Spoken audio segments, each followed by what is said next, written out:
There's some bad news for Oregon women's basketball heading into this year. Sedona Prince.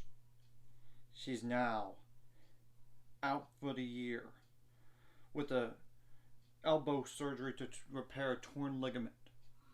And Sedona Prince, has decided to exhaust her remaining eligibility to focus on recovery before pursuing a professional career.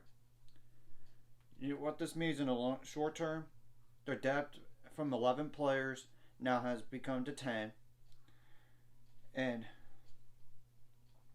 and keep in mind, she averaged 9.3 points per game, 4.9 rebounds per game,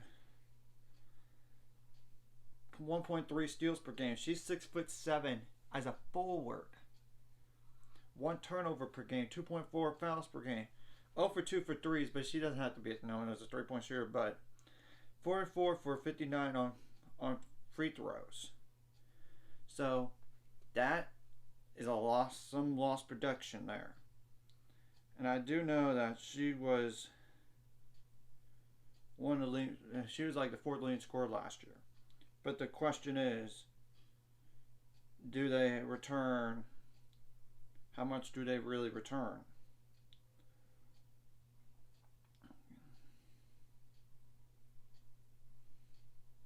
And I'm going to check real fast before going into Sabali is gone. The leading scorer from last year is gone, so you got to eliminate her. India Rogers. Yep, she's back. That's huge. That's your second leading scorer. Tihana Paopoa or something like that. I apologize for butchering that last name if I did. She's back, so your second and third leading scorers from last year are back, so that's helpful. Cindy Parrish.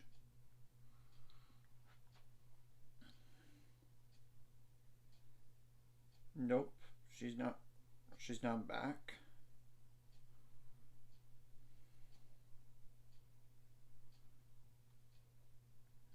Alice Hurst. I'm pretty sure she's back, so that's helpful. Maddie Shear.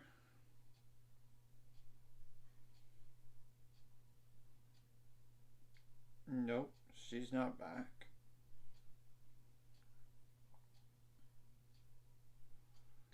Kaylee Watson.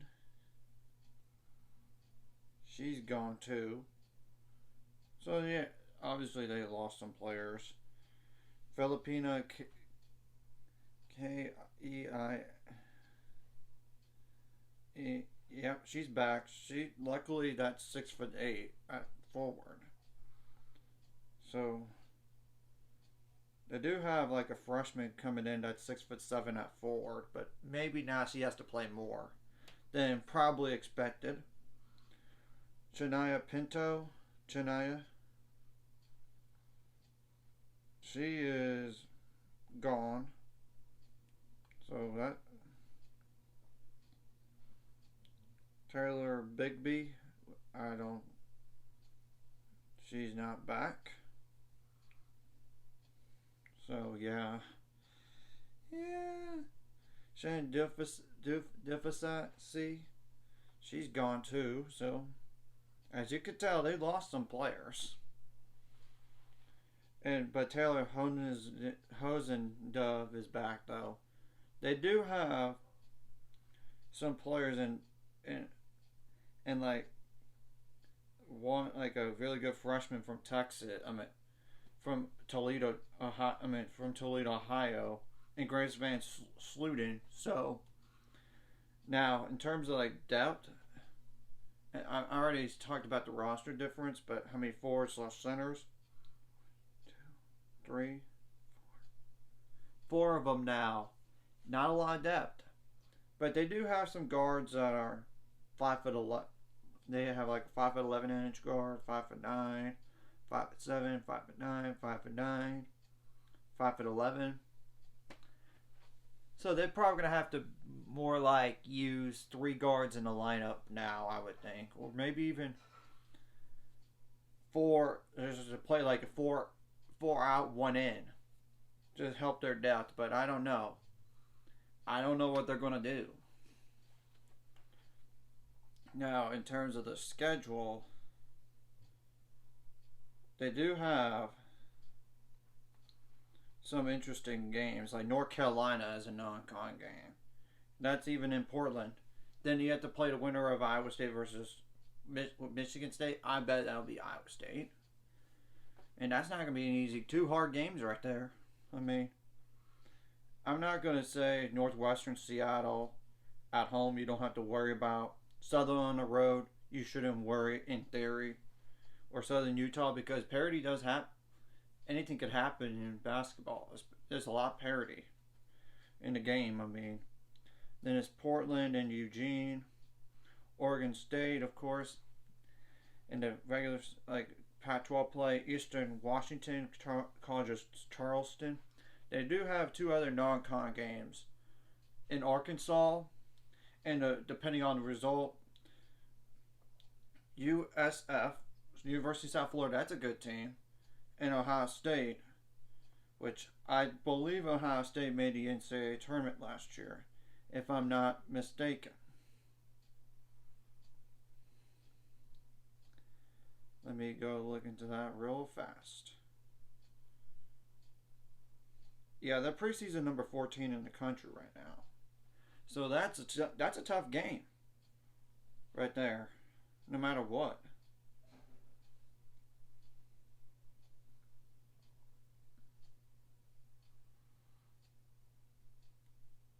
As for last year,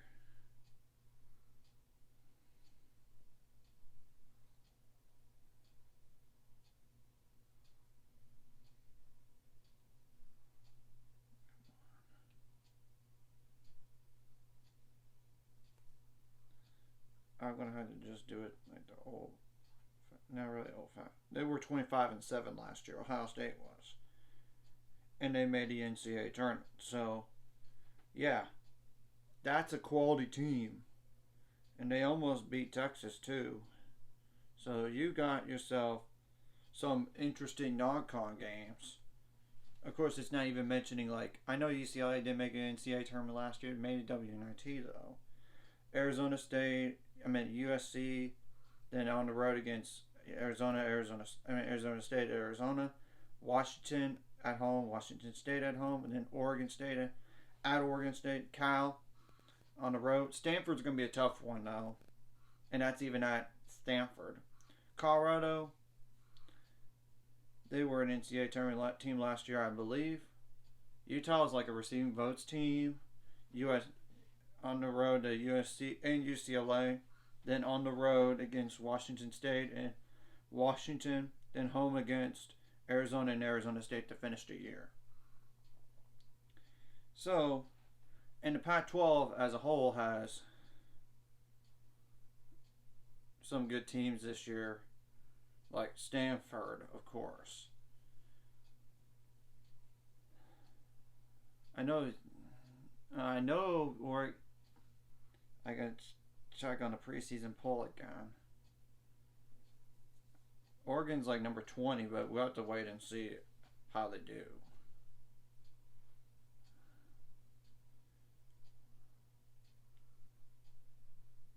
Arizona is going to be a tough one. UCLA is receiving votes right now, and same thing goes for Utah, so I'm pretty sure Colorado last year went to the NCAA tournament. I'm pretty sure they did, but I'm not positive. But still, regardless, it's a tough schedule. We'll have to wait and see how they do.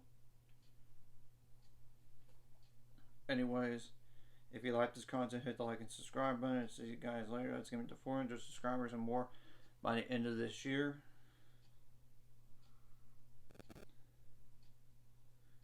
I'm going to check one more real fast on the Colorado women. I'm pretty sure that I know they were. I think they were an NCAA tournament team last year, but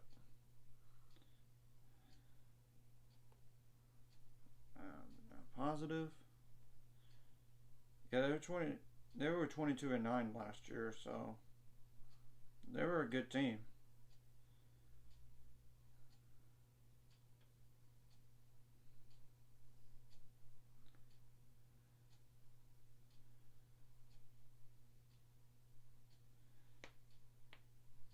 Yeah, they were an NCAA tournament team last year, so yeah, that's a lot of quality opponents on their schedule for Oregon this year.